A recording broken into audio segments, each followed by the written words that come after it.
물론 정말 내가 원하는 걸 하면 세상에서 인정받지 못할 가능성이 있어요. 나 자신을 있는 그대로 드러내면. 네. 근데 그거를 반대로 말하면 나 자신을 숨기고 치장해서 세상의 인정과 성공을 돈 주고 사는 거거든요. 나를 치장해서 나를 숨겨서 돈을 버는 거예요. 그게 바로 매춘이거든요. 그렇기 때문에 하나님은 이스라엘을 매춘부라고 정죄하셨던 거고, 우리는 그 똑같은 죄를 우리도 짓고 있는 거예요. 성공을 위해서 나 자신을 숨기는 것이 바로 딱 그 이유라는 거예요. 그래서 우리는 실패를 감수하고 세상에서의 부정당함을 감수하고 우리 자신을 드러낼 수 있어야 돼요. 근데 우리 자신을 그만큼 용기 있게 드러내려면 그만큼 확실하게 나 자신을 알아야 돼요. 근데 그만큼 확실하게 나 자신을 알기 위해서는 나를 만드신 하나님을 또 알아야 돼요.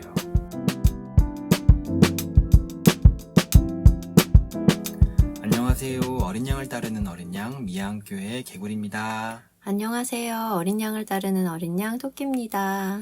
오늘은 예레미야 8강이고요.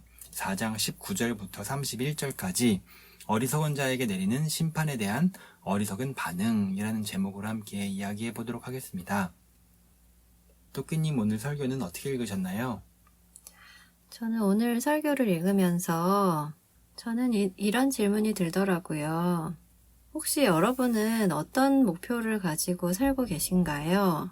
무엇을 위해 살고 계신가요? 이런 질문이 들었거든요. 네.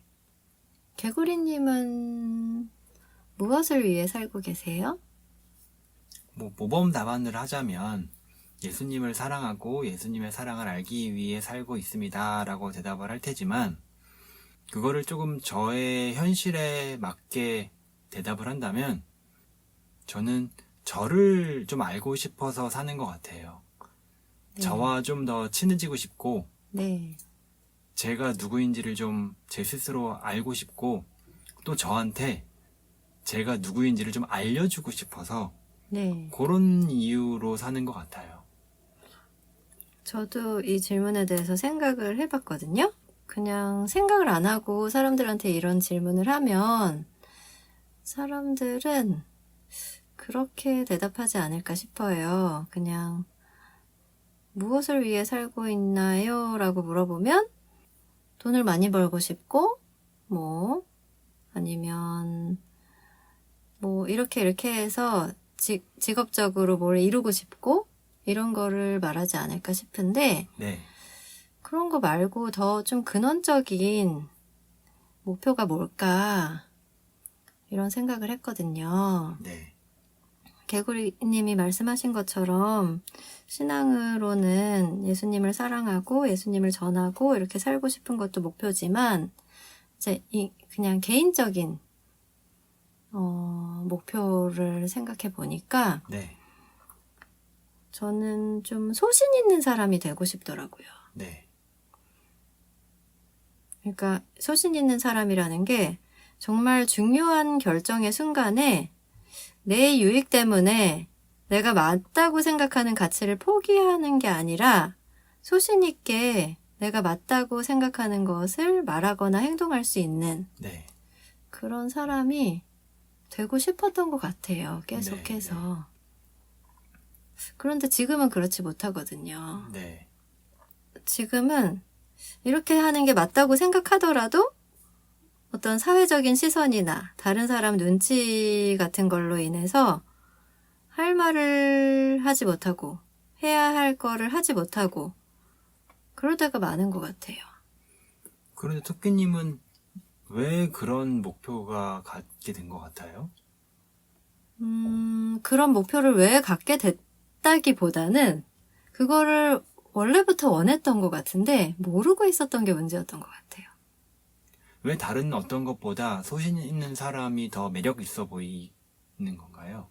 제가 그렇지 못해서 그렇지 않을까요? 가지고 있지 못한 것에 가지고 대해서. 있지 못하고 그런 어떤 영화에서나 아니면은 어떤 저한테 실제로 그런 상황이 있었거나 할 때 그렇지 못한 제 자신이 너무 부끄러웠던 것 같아요. 네. 그러면서 그렇게 되고 싶다는 생각이 있었지만 아직은 그렇게 실제로 그런 상황이 닥치면 그렇게 할 용기가 없는, 자신이 없는, 두려운 게 너무 많은 네. 그런 사람인 것 같아요. 그렇게 생각하니까 저희가 저에 대해서 알고 싶은 이유도 네. 저는 어떤 면에서 세상에 이런 거 저런 거에 대한 관심이 많고 이게 왜 이렇게 되는 건지라고 물어보면은 네. 그런 거에 대해서 대답하는 걸 좋아하고 모르는 게 나오면 알아보는 걸 좋아하는데 네. 반면에 저 자신에 대해서는 잘 고민해 봐도 잘 모르겠어서 그런 부분이 큰 것 같아요. 네. 그러니까 오늘 설교에서도 이스라엘 백성들이 자기가 뭘 원하는지를 몰라서 네. 엉뚱한 거를 쫓아서, 엉뚱한 욕망을 따라서 살다가 더 멸망을 하게 되잖아요. 네.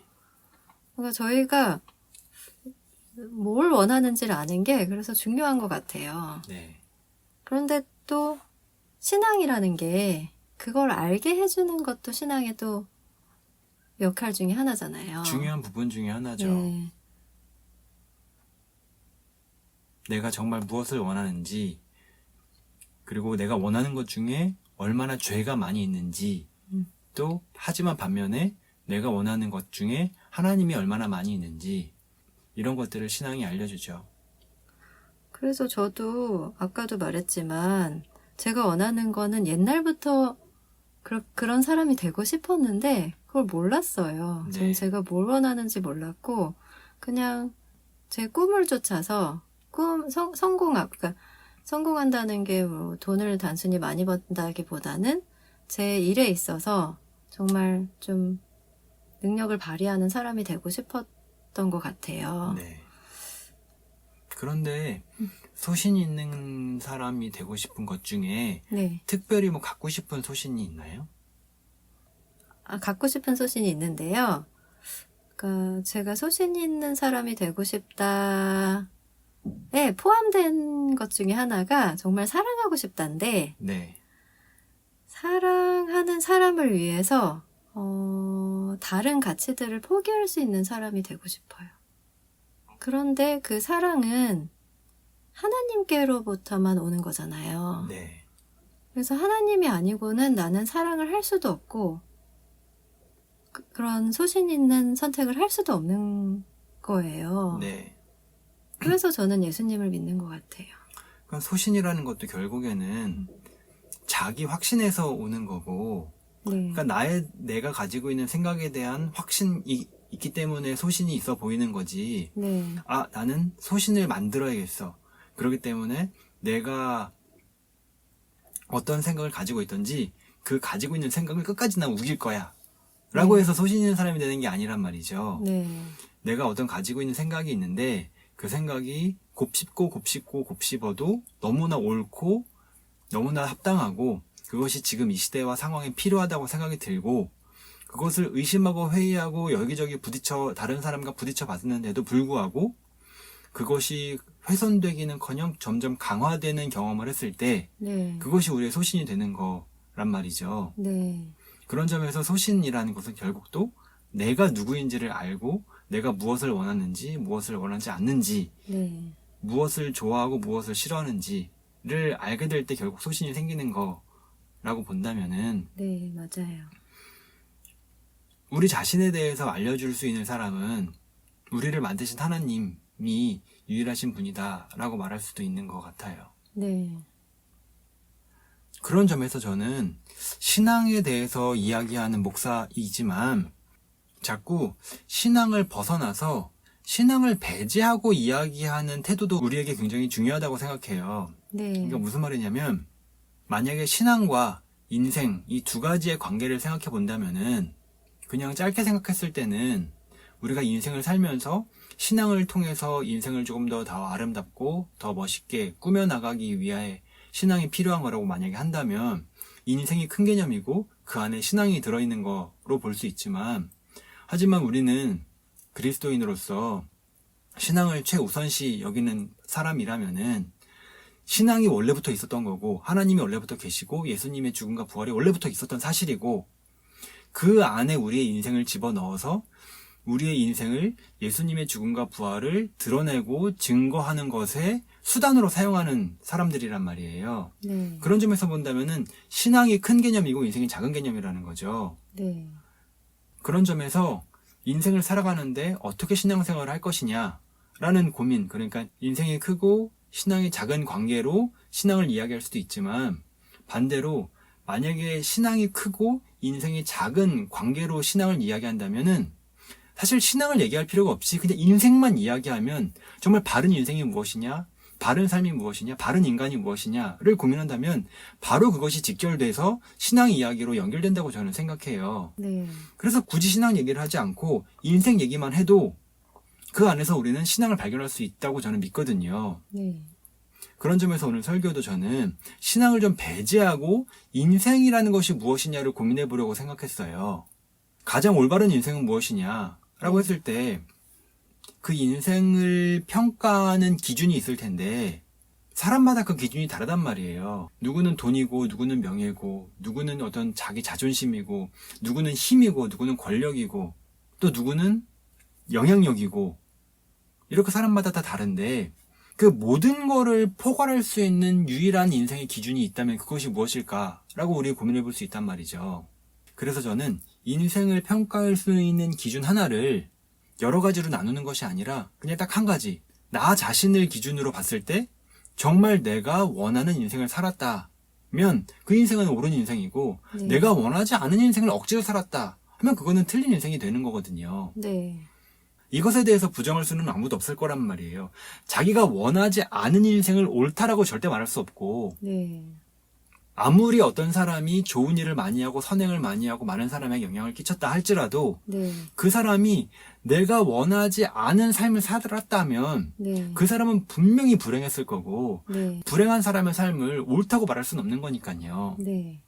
그러니까 신앙의 주체성이 정말 중요한 것 같아요. 네. 내가 뭘 원하는지를 아는 게 먼저 중요하고, 뭘 원하는지를 알아야지 내가 원하는 대로 살 수 있잖아요. 네. 근데 문제는 내가 뭘 원하는지를 몰라요. 네. 그러니까 그냥 끌려서 사는 거예요. 그냥 하던 대로 네. 사람들이 하라는 사람들이 대로 살라는 대로 살고. TV에서 보는 대로. 근데 그게 단순히 그냥 어떤 큰 인생의 흐름에서만 일어나는 게 아니고 사소한 것에서 있어서도 그냥 나는 이런 생각을 가졌는데 저 사람이 이 말을 하면 싫어할 것 같아. 그러면 그 말을 안 하고 이렇게 하는 것조차 네. 주체적으로 살지 못하고 네. 다른 사람을 눈치를 보면서 사는 거잖아요. 네. 그렇다고 내가 하고 싶은 말 다 하고 그냥 아무렇게나 하냐. 살라는 게 아니고 정말 말을 할 때와 하지 않을 때 그것이 정말 나로 인해서 내가 주체적인 선택으로 인해서 이루어져야 되는데 네. 우리는 보통 다른 사람의 눈치 때문에 어쩔 수 없이 선택을 당하며 사는 경우가 훨씬 많죠. 네. 신앙에서도 똑같은 것 같아요. 네. 내가 뭘 원하는지를 모르고 그냥 신앙에서 사람들이 옳다고 하는 대로 살려고 하면은 근데 그게 내 거가 아니면 그거는 오히려 더 삶을 망치는 것 같아요. 네, 맞아요. 그러니까 이렇게 해야 돼서 나는 뭐 선교를 해야 돼서 예수님을 전하는 거야. 이렇게 하는 태도가 좋지가 않은 것 같아요. 네, 네. 그런데 많은 교회에서는 그 반대로 하는 경우가 너무 많은 것 같아요. 네. 어떤 원칙을 제시하고 이대로 하는 것이 올바른 신앙이고 올바른 삶이다. 선교하는 것이, 전도하는 것이, 구제 봉사하는 것이, 교회에 열심히 와가지고 열심히 예배드리는 것이 올바른 삶이다 라고 제시하는 경우가 너무 많은 것 같아요. 네. 근데 그런 식으로 신앙생활을 정의하고 규정하면 그래서 주체적이지 않고 어떤 의무적으로 또 타의율적으로 신앙생활을 하면 처음에 드러나는 모습은 괜찮아 보여요. 뭔가 네. 원활하게 돌아가는 것 같아요. 네. 그런데 그런 사람들은 언제나 마음속에 하나님에 대한 원망이 생길 수밖에 없어요. 네. 처음에 시작할 때는 기분 좋고 재밌고 사람들이 으쌰으쌰 해주니까 하게 되지만 그것이 쌓이고 쌓이다 보면은 결국 그 사람은 자기가 투자한 시간과 인생과 돈에 대한 어떤 보상을 기대할 수밖에 없게 되고 그것이 내가 원해서 한 것이 아니라 사람들이 하라고 해서 한 거기 때문에 그 보상이 없으면 견딜 수가 없고 자기 인생이 아까워가지고 배가 너무 아프게 돼요. 네. 그런데 하나님이 우리에게 그 보상을 딱 제깍제깍 주시냐? 그렇지 않는 뜻이단 말이에요. 네. 그러면은 내가 이렇게까지 했는데 하나님이 보상 안 해주셔? 아니 내가 이렇게까지 열심히 했는데 우리 집에 안 좋은 일이 생겨? 내가 이렇게까지 열심히 했는데 내 건강에 문제가 생겨? 내가 이렇게까지 열심히 했는데 내 사랑하는 자식이 대학을 못 가? 이러면은 뭐야 하나님 나 빼먹기만 하고 아무것도 안 줘? 진짜 이거 장난 아니네 라고 생각을 하게 된단 말이죠. 네. 그럼 반대로 주체적으로 선택을 해서 한 사람은 어떻게 될까요? 주체적으로 한 사람은 그 행위 자체에서 이미 기쁨과 만족을 느껴요. 네. 내가 했으니까 너무 행복하다. 네. 많은 경우에 많은 사람들이 이 주체성과 수동성 이거를 제일 유치하면서도 쉽게 얘기할 수 있는 예가 연애할 때잖아요. 네. 처음에 연애할 때 뜨거울 때는 네. 너무나 서로가 주체적이고 능동적이라서 네. 막 상대방이 뭘 좋아하는지 연구하고 공부하고 그래서 그것을 실행해보고 네. 실행했는데 만약에 실패하면은 피드백 받아서 다시 재도전하고 네. 이러면서 둘이 만나가지고 우스갯소리로 막 아무리 막 강추위에도 손잡고 네. 다니고 강더위에도 네. 손잡고 다니고 그런단 말이에요. 네. 만약에 그걸 누가 시켜서 했다면 네. 내가 이 추운 날 너를 만나기 위해서 여기까지 나왔으니까 너 나한테 진짜 잘해야 돼? 네. 너 나한테 보상을 줘야 돼? 혹은 이 더운 날 내가 땀띠 나면서 지금 너랑 손잡고 걷고 있으니까 너 나한테 밥 사줘야 돼? 최악이네요. 이게 말이 되냐고요. 말이 안 된단 네. 말이에요. 이게 전형적인 수동성과 능동성을 네. 구분해 지어주는 하나의 모습이라고 생각해요. 네. 능동성은 네. 그 행위를 하는 그 자체, 연애를 하는 그 자체, 내가 사랑하는 사람과 만나서 함께 하는 그 자체에서 이미 모든 것이 충족이 돼요. 네. 근데 수동성은 연인이라고 해볼게요. 만약에 그 연인이 만난 지 한 5년쯤 되고 권태기가 오고 사랑이 식었어요. 근데 의무적으로 어쩔 수 없이 만나야 돼. 그러면은 내가 밥 한 끼 샀으니까 너는 커피 사라. 근데 만약에 눈치를 줬는데도 상대방이 커피를 안 사. 그럼 야, 너 커피도 안 사? 너 너무한 거 아니야? 라고 섭섭함과 원망이 생긴단 말이에요. 네. 이게 바로 수동적으로 만나기 싫은데 억지로 만난 사람의 모습이라는 네. 거죠. 네. 그런 일이 너무 많죠. 일상 속에서 이런 일 진짜 많아요. 네. 근데 이 대화를 하면서 듣는 분들이 이런 질문이 들 수도 있을 것 같아요.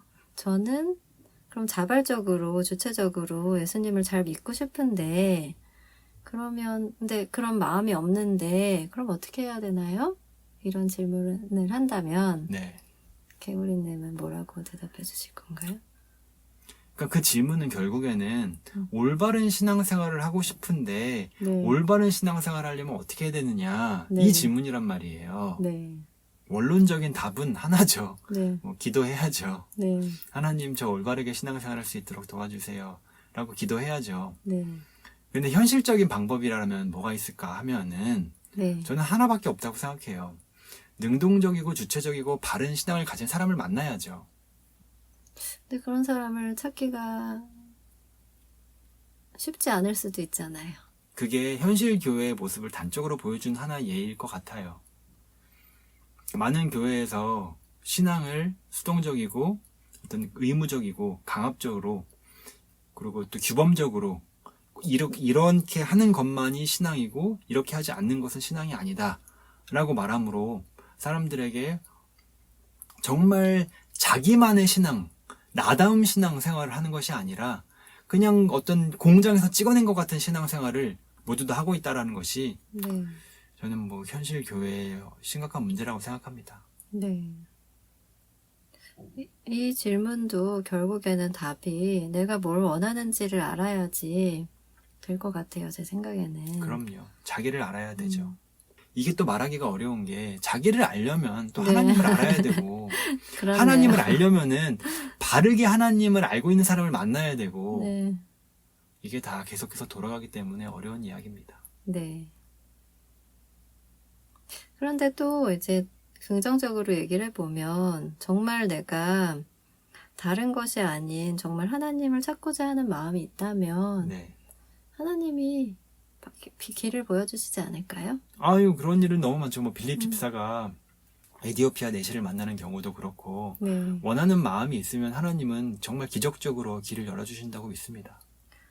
네. 그런데 문제는 이제 나는 원한다고 생각했는데 이제 하나님이 길을 보여주셨는데 막상 하나님이 길을 보여주시니까 부자 청년처럼 또 내 안에 하나님을 알고 싶은 것들을 막는 경우도 있는 것 같아요. 그런 경우가 많죠. 네. 근데 그거는 뭐 누구도 피할 수 없는 일이라고 생각해요. 네. 그러니까 오히려 이렇게 생각해야 되는 것 같아요. 아, 나쁜 잘못된 예를 들자면 나는 정말 하나님을 원해. 하나님을 너무 알고 싶어. 그러니까 어떤 상황이 와도 나는 하나님만이 유일한 소망이다라고 부르짖을 수 있어. 나는 부자 청년 따위는 될 수 없어. 나는 부자 청년이랑 달라. 네. 라는 마음은 그 사람을 저는 100% 부자 청년으로 만든다고 생각해요. 네. 오히려 나는 정말 하나님을 원해. 하지만 또 내 마음 안에 연약하고 어리석은 마음이 있어. 하나님을 거부하고 싶은 마음이 여전히 있어. 네. 라고 인정해야 어떤 부분에서 하나님이 나에게 무언가를 요구하실 때 거부할 것 같은지를 어느 정도 알고 있어야, 네. 그리고 그런 부분을 알고 그런 부분을 하나님께 하나님 나의 이런 연약한 부분을 해결할 수 있도록, 극복할 수 있도록 도와달라고 기도를 해야 네. 그런 상황이 왔을 때 조금이라도 회복될 수 있는 가능성이 생기지. 나에게는 그런 게 없어. 나는 부자청년이랑 달라. 나는 부자청년처럼 하나님이 나에게 모든 걸 요구하시잖아? 나는 다 헌신할 각오가 돼 있어. 라고 생각하는 사람은 절대 헌신 못합니다. 정말 그런 상황이 오면 아우 난 절대 못합니다 하고 도망가요. 네. 오히려 나는 그 바리새인과 세리의 기도처럼 네. 나는 여전히 연약합니다. 저는 정말로 하나님을 정말로 원하고 정말로 믿고 싶지만 제 마음속에서는 여전히 하나님을 믿지 못하는 마음이 있습니다. 하나님 제발 좀 도와주시고 제 모든 마음이 하나님을 원할 수 있도록 남김없이 하나님만 사랑할 수 있도록 도와주세요. 라고 기도하는 사람이 정말 절제절명의 결정적 순간이 왔을 때 하나님을 선택할 수 있다고 저는 믿습니다. 네. 그런 경우를 너무 많이 봤어요. 이렇게 말로 열심히 하다가 결국에는 실패하는 그런 경우를 많이 봤습니다. 그러니까 물론 실패한다고 끝이냐? 아니죠. 새로 또 기회가 있죠. 네. 근데 그런 아쉬운 모습들을 좀 많이 봤습니다. 네. 저는 오늘 본문에서 이스라엘이 가지고 있는 제일 좀 어리석은 모습, 그것 하나를 꼭 짚고 싶은데요. 네.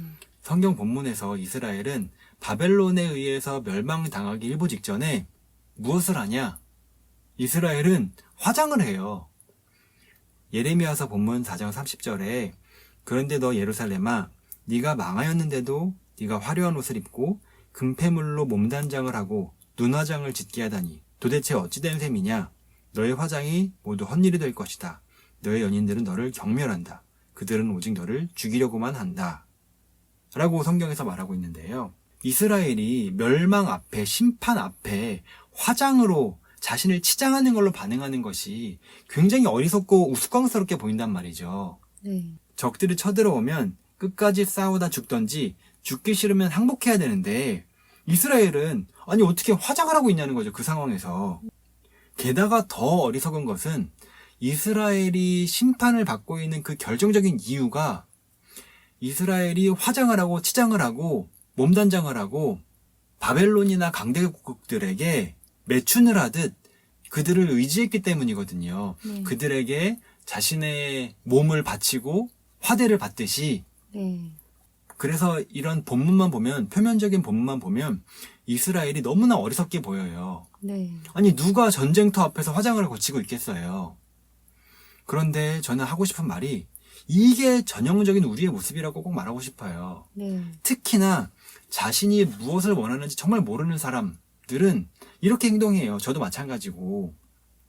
내가 무엇을 원하는지 어떻게 해야 될지 모르니까 어떤 위기 앞에 그냥 무작정 다른 사람에게 환심을 사는 선택을 하는 거예요. 네. 다른 사람이 이렇게 하면 좋아했었지, 화장을 하면 예뻐지니까 좋아하겠지.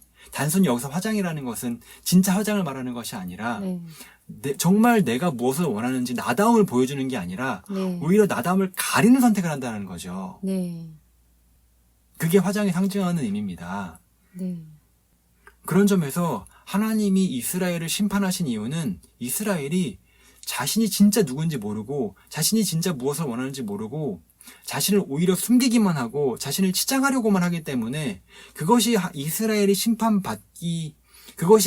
심판받는 핵심적인 이유이기도 해요. 네. 심판받는 이유가 그건데 또 그렇게 하고 있는 셈인 거죠. 그런 거죠. 네. 그렇기 때문에 하나님이 이스라엘에게 원하셨던 것은 자신이 누군지를 정말 제대로 깨닫는 거예요. 네. 자신이 정말 하나님을 섬기는 백성이고 하나님의 자녀인데 그것을 망각하고 치장만 하고 있고 화장만 하고 있고 그래서 자신을 숨기고 있기 때문에 근데 자신을 숨긴다는 것은 자신이 하나님의 백성이라는 것을 부정하고 있는 거거든요. 네. 그렇기 때문에 이스라엘은 멸망할 수밖에 없는 거고 심판당할 수밖에 없었던 거예요. 네. 근데 우리도 마찬가지예요. 우리가 우리 자신이 누군지를 거부하고 부정하면 네. 우리가 우리 자신을 드러내는 것을 두려워하고 숨기면 결국 하나님이 우리를 만드신 그대로가 가장 옳은 것이고 가장 선한 것인데 그것을 자꾸 거부하고 부정하는 게 되면 우리는 나 자신을 부정함으로 나 자신을 만드신 하나님까지 부정하는 게 되는 거거든요. 네. 그게 결국 이스라엘과 똑같은 행동이라는 거예요. 물론 정말 내가 원하는 걸 하면 세상에서 성공하지 못할 가능성이 있어요. 세상에서 인정받지 못할 가능성이 있어요. 나 자신을 있는 그대로 드러내면. 네. 근데 그거를 반대로 말하면 나 자신을 숨기고 치장해서 세상의 인정과 성공을 돈 주고 사는 거거든요. 나를 치장해서 돈을 버는 거예요. 나를 숨겨서 돈을 버는 거예요. 그게 바로 매춘이거든요. 그렇기 때문에 하나님은 이스라엘을 매춘부라고 정죄하셨던 거고 우리는 그 똑같은 죄를 우리도 짓고 있는 거예요. 네. 성공을 위해서 나 자신을 숨기는 것이 바로 딱 그 이유라는 거예요. 그래서 우리는 실패를 감수하고 세상에서의 부정당함을 감수하고 우리 자신을 드러낼 수 있어야 돼요. 근데 우리 자신을 그만큼 용기 있게 드러내려면 그만큼 확실하게 나 자신을 알아야 돼요. 근데 그만큼 확실하게 나 자신을 알기 위해서는 나를 만드신 하나님을 또 알아야 돼요. 그것이 우리에게 나가 누구인지 고민하는 것이 얼마나 중요한지를 설명해 주는 것 같아요. 네. 나를 모르면은 결국 우리는 매춘부밖에 될 수가 없어요. 그렇게 나를 아는 삶이 가장 올바른 삶이고 나를 아는 삶이 하나님께서 우리에게 가장 원하시는 거라는 것을 우리가 좀 기억했으면 좋겠습니다. 네. 여러분은 어떤 인생의 목표를 가지고 계신지 궁금합니다. 들어보시고 함께 나눠주실 사연이 있으면은 저희에게 좀 보내주시면 좋을 것 같습니다. 그리고 직접 미양교회 홈페이지 들어가셔서 설교도 읽어보시면 좋을 것 같습니다. 그럼 오늘 이렇게 마치도록 하겠습니다.